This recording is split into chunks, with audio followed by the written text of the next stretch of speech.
Memory is one of the most fascinating functions of the human mind. It shapes who we are, preserves our sense of self, and connects us to the world around us.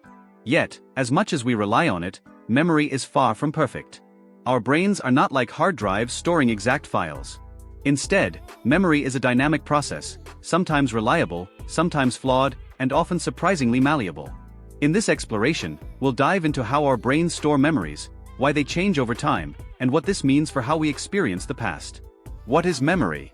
At its core, memory is the process by which our brain encodes, stores, and retrieves information. Without memory, there would be no learning, no continuity of identity, and no ability to plan for the future. Imagine waking up each day without knowing who you are, what you like, or who you love. Memory is the glue that holds together our personal narratives. But memory isn't a single thing. Psychologists and neuroscientists often divide it into categories. Sensory memory, the fleeting impressions we get from our senses, lasting only milliseconds to seconds. For example, the brief afterimage you see when a bright light flashes. Short-term memory, the limited holding system where we can keep about 7 pieces of information for around 20 to 30 seconds, unless we rehearse it. Think of trying to remember a phone number just long enough to dial it. Working memory, more than just storage, this system manipulates information actively. It's what you use when doing mental math or holding a conversation. Long-term memory, the vast, durable storehouse that includes everything from facts you learned in school to your earliest childhood experiences. Even long-term memory isn't just one category. It branches into explicit memory, things we consciously recall, like facts and events, and implicit memory, the unconscious skills and habits that allow us to ride a bike or type without thinking about it. How the brain stores memories. The process of memory begins with encoding. This is where information from our environment gets translated into neural codes. Attention plays a crucial role here. We don't remember everything we encounter. Instead, we selectively encode what captures our focus or has emotional significance. Once encoded, the memory must be consolidated. This is the process by which a fragile, newly formed memory becomes stable and long-lasting. Much of this occurs during sleep, especially during deep stages and REM sleep. During these times, the brain replays and reorganizes experiences, strengthening connections between neurons. The physical basis of memory is found in synaptic plasticity, the brain's ability to change the strength of connections between neurons.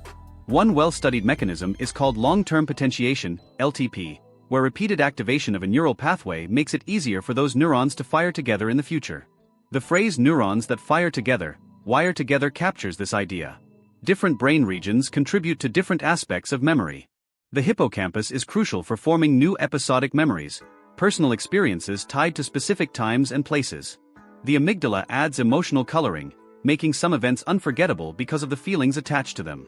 The prefrontal cortex helps organize and retrieve memories, while the cerebellum and basal ganglia handle procedural learning and motor skills. Why memory isn't perfect. It's tempting to think of memory as a video recording, faithfully storing everything we experience. But research shows that memory is reconstructive. Each time we recall an event, we don't just replay it, we rebuild it, often filling in gaps with assumptions, biases, or even new information. This reconstructive nature means that memories are highly susceptible to distortion. Two people can witness the same event and later recall it very differently. Even within the same person, a memory can shift over time. Details may fade, get mixed up, or be replaced by things that never happened at all. Psychologist Elizabeth Loftus demonstrated this vividly in her studies on false memories. In one famous experiment, participants were shown a video of a car accident. When asked leading questions, such as how fast were the cars going when they smashed into each other, versus when they bumped into each other, their recollections of the event changed. The wording altered not only their estimates of speed but even whether they later remembered seeing broken glass that wasn't there. The science of forgetting. Forgetting is not a flaw, it's a feature of memory.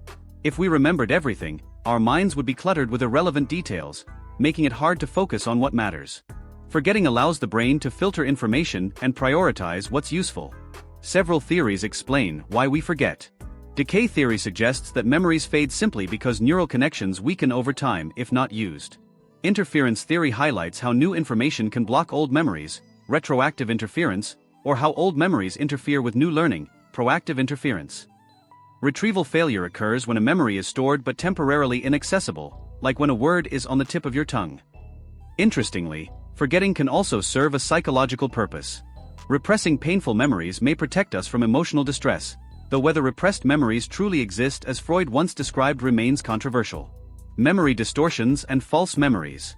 Perhaps the most unsettling fact about memory is how easily it can be manipulated. False memories can feel as real as genuine ones. Researchers have implanted entirely fabricated memories in study participants, such as recalling being lost in a shopping mall as a child, an event that never actually happened. Over time, many participants not only accepted the false memory but elaborated on it with sensory details and emotions. This has enormous implications in areas like eyewitness testimony. Courts have long relied on the recollections of witnesses, but memory research shows how unreliable this can be. Stress, leading questions, and the passage of time all distort recall. Wrongful convictions have occurred because sincere but mistaken witnesses misremembered critical details. Beyond the courtroom, false memories influence our daily lives. We may remember conversations differently than they occurred, misattribute a joke to the wrong friend, or believe we read something that we actually just imagined. These distortions shape our identities and relationships, often without us realizing it. The role of emotion in memory. Emotions play a powerful role in shaping memory. Events that trigger strong feelings, whether joy, fear, or grief, tend to be remembered more vividly and for longer. This makes sense evolutionarily. Remembering danger helps us avoid it in the future, while remembering positive experiences reinforces behaviors that bring rewards. These emotionally charged memories are sometimes referred to as flashbulb memories. People often recall exactly where they were and what they were doing during significant events, such as natural disasters or historic tragedies. However, studies reveal that while people are highly confident in these memories, the details still degrade and change over time. The amygdala is key here. It interacts with the hippocampus to enhance the encoding of emotional memories. Memory and identity. Our sense of self is deeply tied to memory. Autobiographical memories, those that tell the story of our lives, give us a continuous thread from past to present. Without them, identity can feel fractured or lost. Consider conditions like amnesia. People with damage to the hippocampus may lose the ability to form new memories, leaving them trapped in an eternal present. Others may lose access to past experiences, erasing entire chapters of their lives. Despite these losses, certain kinds of memory, like procedural skills, often remain intact. A person may not remember ever learning the piano but can still play it. At the same time, memory is not a static record of the past but an evolving narrative. We reinterpret old memories in light of new experiences, reshaping our life story over time. In this way, memory is as much about the present and future as it is about the past. Advances in neuroscience are also exploring ways to directly influence memory. Some studies have experimented with electrical stimulation of the brain to enhance memory consolidation. Others are investigating drugs that might dampen traumatic memories or strengthen learning. While these approaches raise ethical questions, they also highlight how malleable memory truly is. The future of memory research. As technology evolves, so does our ability to study and even extend memory. Brain imaging has allowed scientists to watch memory processes unfold in real time. Artificial intelligence and machine learning are helping decode neural patterns, raising the possibility of external memory prosthetics that could one day support people with memory loss. At the same time, we're offloading more of our memory to digital devices.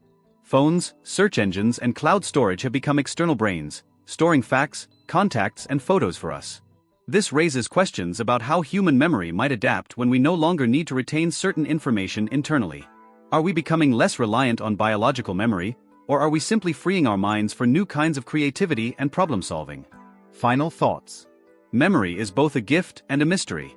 It anchors us in the world, gives us identity, and allows us to learn from experience. Yet it is fragile, fluid, and sometimes deceptive. Our memories are not perfect records of the past but evolving stories shaped by attention, emotion, and imagination. Understanding how memory works, and how it can mislead us, can make us more compassionate toward ourselves and others. When we disagree about the past, it's not always because someone is lying. Often, it's because our minds have reconstructed different versions of the same event. In the end, memory is less about capturing the past perfectly and more about weaving meaning from experience. It's this meaning that defines who we are and how we connect with the world.